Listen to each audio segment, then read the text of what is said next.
Bonjour à tous, alors aujourd'hui, voici une question du concours Kangourou des mathématiques, donc 2012 ici, c'est la question 21.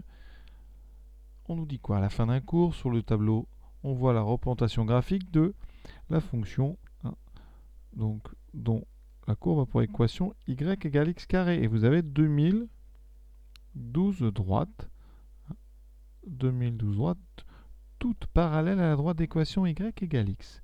Donc parallèle à la droite. Donc on va l'appeler D d'équation y égale x. Voilà. Et ces 2012 droites vont couper en fait donc notre parabole. La parabole c'est la courbe d'équation y égale x2. Elles vont couper cette parabole en deux points. Et on demande quelle est la somme des 4024 abscisses des points d'intersection de ces droites avec la parabole. Alors ça a l'air comme ça fou faire 4024 abscisses. Vous allez voir que finalement c'est beaucoup plus simple qu'il n'y paraît. Première chose qu'on peut dire, c'est qu'est-ce qu'on peut penser des parallèles à droite d'équation y égale x. Alors les 2012 parallèles, les 2012 parallèles ont une équation du type donc y égale x plus b. Elles sont parallèles, elles ont donc un même coefficient directeur. Le coefficient, il est devant x, donc ici j'ai mis un 1, c'est le même que dans y égale x, mais on change en fait leurs données à l'origine. Donc elles ont toutes des équations sur la forme donc y égale x plus b. Et ces droites vont couper la parabole en deux points. Donc déjà, on va chercher quelle équation on va poser. L'intersection, donc on doit avoir y égale x2, on doit avoir en même temps y égale x plus b. Et si on cherche l'intersection, on a donc deux solutions. On a donc deux solutions à x2 égale x plus b. Et ça, quels que soient les b qu'on a dans nos 2012 parallèles. Cette équation ici, vous voyez, c'est une équation du second degré.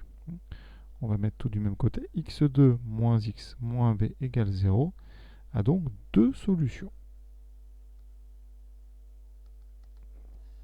Alors, l'astuce, c'est de donner un nom à ces deux solutions. Pour l'instant, je vais les appeler x1 et x2. Alors, x1 et x2 vont dépendre de b, bien sûr. Donc, pour chaque b, vous aurez en fait un x1, x2. Alors, j'aurais pu appeler ça xb1 et xb2. D'accord? Alors, ce qu'on peut savoir, c'est que si on a deux solutions réelles, ça veut dire que x2 moins x moins b va se factoriser. Il se factorise dans x moins la première solution, xb1, multiplié par x moins la deuxième solution, xb2. D'accord? Et ce qu'il faut savoir, c'est que si vous développez ce que j'ai mis à droite, on obtient x2 moins x xb2 moins xb1 fois x, donc c'est-à-dire x fois xb1, plus xb1 xb2. Et bien quand on factorise, on a x2 dx ici, j'en ai donc moins xb1 plus xb2 fois x. On a ceci. Et donc, d'après ce qu'on a ici, regardez bien, on identifie ces deux polynômes x2, x2.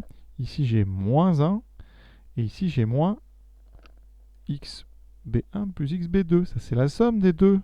D'accord? C'est la somme des deux abscisses, des points d'intersection. Donc, conclusion, ça veut dire que si on fait xb1 plus xb2, on va trouver 1. D'accord? Quand on a x2 plus bx plus c qui a deux solutions, en fait, la somme des deux solutions, c'est ce qu'il y a, c'est moins le b. Donc ici, ce nombre-là, xb1 plus xb2, c'est donc 1. Et ça veut dire qu'à chaque fois, votre droite va couper la parabole en deux points dont la somme des abscisses vaut toujours 1. D'accord? Donc chacune des 2000, donc on va dire que chacune des 2012 parallèles coupe, alors je vais le mettre au singulier, coupe la parabole en deux points dont la somme des abscisses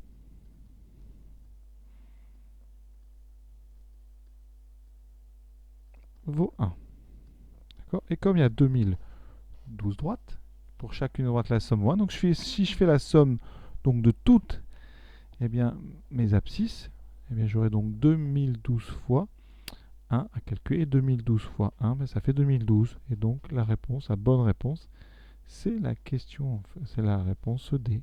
La somme de mes 4024 abscisses, c'est 2012, parce qu'on a 2012 fois la somme de chacune des deux qui vaut 1. Et avant de se quitter, je vais vous faire un petit point sur le cours qui est en jeu dans cette question. Quand on a un trinôme ax2 plus bx plus c, qui a deux racines, ça veut dire que l'équation en égale 0 a deux solutions. Deux solutions réelles, x1 et x2. Ça veut dire que votre trinôme ax2 plus b fois x plus c va se factoriser en a fois x moins x1 fois x moins x2. Je vais développer ce membre de droite. Ça fait a fois x2 moins a fois x1 plus x2 fois x, vous pourrez vérifier, plus a fois x1 fois x2. Et on va identifier. Ça, je vous ai dit, c'était égal à ax2 plus bx plus c, conséquence de tout ça. Je vais mettre ça ici. A va être égal à, le coefficient x2, lui, c'est le même, vous voyez. Ça et ça, c'est pareil. Ensuite, le coefficient en x. Ici, on a, donc, je vais noter tout. On a moins a fois x1 plus x2 égale b. D'accord? Les coefficients de x. Le coefficient constant, a fois x1, x2 vaut c. Eh bien, on a deux informations ici. On a un lien entre la somme des racines, en tout cas des solutions de notre équation, et a et b, et un lien entre le produit des deux, et c et a. Et ça donne deux formules que vous pouvez retenir. C'est que quand on a un trinôme ax2 plus bx plus c, eh bien, si vous avez deux racines, eh bien, la somme de ces deux racines, x1 plus x2, ça sera b divisé par moins a, c'est-à-dire moins b sur a. Et le produit des deux, c'est c sur a. Dans notre exemple, rappelez-vous, on devait résoudre x2 plus x2 moins x plus b égale 0. Donc, le a valait 1 et b valait moins 1. Le c valait b.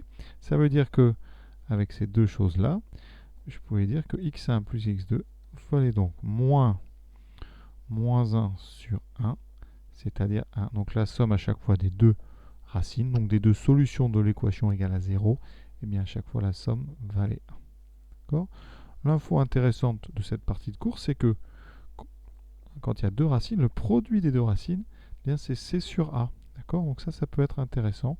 Parfois quand a vaut 1, et ça veut dire que le produit de racines, c'est la constante de votre trinôme. Voilà. Donc peut-être vous avez déjà vu ça. En tout cas, ça peut être intéressant à remarquer. Et donc, on va s'arrêter là. Je vous souhaite une bonne fin de journée à tous. À bientôt.